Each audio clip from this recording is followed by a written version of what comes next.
هذه الشيلة مهداة للخريجة أماني صالح الرشيدي بمناسبة تخرجها من جامعة تبوك بمرتبة الشرف.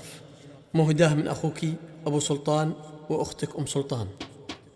مبروك يا أماني ولهانت أيمانك، حتى خرجت بنت أبوها لين جابتها. الدرس والجهد والتعليم عنوانك، واليوم بجهودها جابت شهادتها، واليوم بجهودها جابت شهادتها. يا هاجس الشعر أنا سجلت قفانك، فرايد الشعر نقوتها سلاسل.